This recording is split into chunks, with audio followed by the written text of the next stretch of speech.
So now we have enough information to start creating art assets. Let's move into something more practical to apply our skills to and expand into more areas with it once we've done the modeling. So I'm thinking creating a simple hat for Team Fortress 2 might be a useful first challenge to uncover a full production pipeline for our completed art asset. And on teamfortress.com/workshop it says regarding the hat construction, the poly count limit is under 1000 polygons, and as far as texture resolution goes, sizes should not be larger than 512 by 512. In fact, for hats, 256, but we'll work at 512, and if we really had to, we can then scale down. So we'll be trying to keep those limits in mind, and a first fairly easy challenge could be to produce a traffic cone, but that on its own is probably a bit too easy, so we'll add a little old looking CCTV style camera that's attached to the traffic cone by something like a belt. So two street based items that have been brought together in some paranoid fusion, but I guess we don't have to overthink it too much for our purposes though. So first I'm going to do a little bit of setup. This is the default Blender scene that you get when you open up Blender, and I'm going to open up the properties sidebar with the N key, and then just come down to the shading section and switch this to GLSL, and then I like to have backface culling on. The next thing I'd like to do is open up an image editor and load in those reference images. So I'm just going to bring the cursor over to the far top right corner where you get the plus symbol once the cursor's right in the corner there, and then left click and drag to split out and copy that 3D view. Next I'm going to change from a 3D view into an image editor. Next I'm going to open up the image, so we can either click on the open here or you can go image and open image this way, and then I've got a reference folder where I've placed this camera image, and I'm just going to click on open image there, and then I'm going to scroll the wheel back.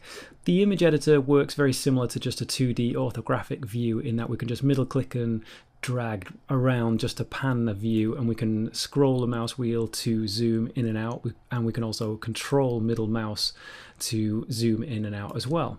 There's another way in which we can open up an image just straight in the 3D view, which is by coming down to the properties sidebar and then finding the background image section, and then I'm just going to enable that and click add image, and we can open up an image from here as well. So again, I'm just going to come over to this folder, click on the image, click open image, and then not a lot looks like it's happened initially, but if we press 0 on the numpad to take a look through the camera view, you can see that it shows up in the background there, and probably more sensible is if I go and press 1 on the numpad perhaps and use one of the orthographic views.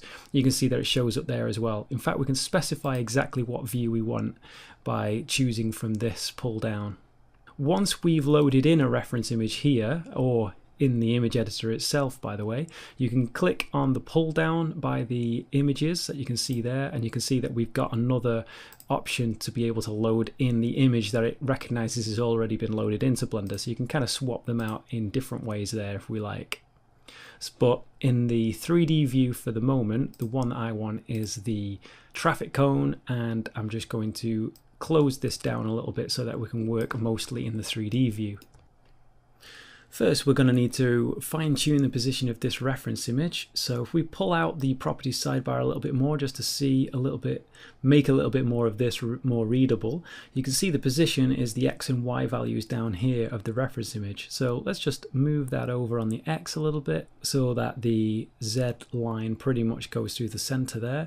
And then also let's just raise it up a little bit so that the base of it seems to be sat on the red X axis line that we've got, something like that. It's a little bit tricky there because the image is sat in the back and the cube is in the way at the front there, so let's just switch it to the front, and then the opacity set at 0.5 still allows us to be able to see the cube in the background there, so that's still going to make things fairly easy for us. So let's just raise it up a tiny little bit more, and then I'm going to hold shift on the value just to make it a little bit easier to get an exact value that I'm looking for there. So that's fine. I'm going to start modeling on the cube now. So I'm going to tab into edit mode, and then I'm just going to press G to start translating it. And then on the Z axis, So I'm going to press Z. I'm going to move it up 1 blender unit and then press enter. Now basically all that's done is just shift all the mesh up and then just place the origin point at the very bottom there. So what I'm going to do is press Z to toggle the wireframe. So we're now looking at wireframe mode. Press A to deselect everything. And then what I'm going to do is I'm going to do a border select across those top vertices. So I'm going to press B and then left click and drag across those top. And then what we can do is just use the gizmo, if we like, on the translation Z axis here, and then left click and drag that down. Something to about like, I'm just going to make it a little bit smaller like that, say. And then tab back into object mode and then scale the whole thing up a little bit more, something to be a bit like that. So I realize it's not like a perfect image or anything, but something like that. So because we've got some scaling values here, and when these aren't set to 1, that can sometimes make the edit mesh level stuff go a little awry. I'm just going to press Control A and then apply the scale just to reset these back down to 1. And then let's just get a cylinder for the top half of this cone here, the main cone shape in fact. So let's press T to bring up our tool shelf, and then what I'm going to bring that up for is because when we go Shift A to add in a cylinder, you'll see that we get the details for the cylinder here. Now the problem is if we were to start moving this into position and doing things, we're going to lose that information. In fact, if we press F6 now, we're just going to get this information at the location of the cursor rather than the information about the cylinder.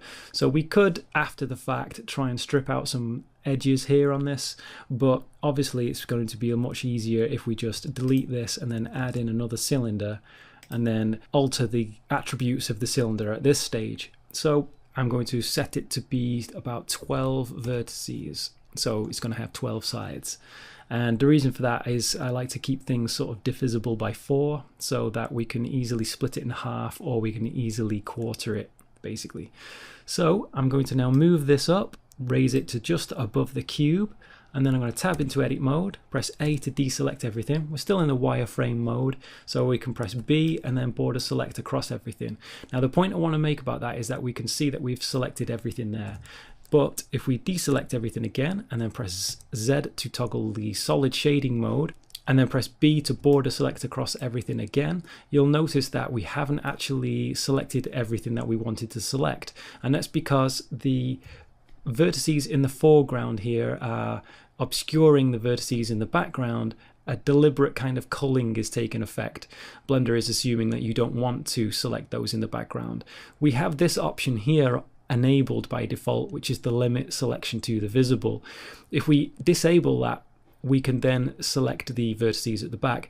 But personally, I just like to toggle the wireframe, and you'll notice that it doesn't require that option anymore. In fact, we just press B and then border select across everything, press Z to toggle back to the previous shading mode, and then we're good to go. So hopefully that made sense, and we can now carry on and then just raise these up to the top of the cone and then scale these in, something like that. So I'm just pressing S to scale that in.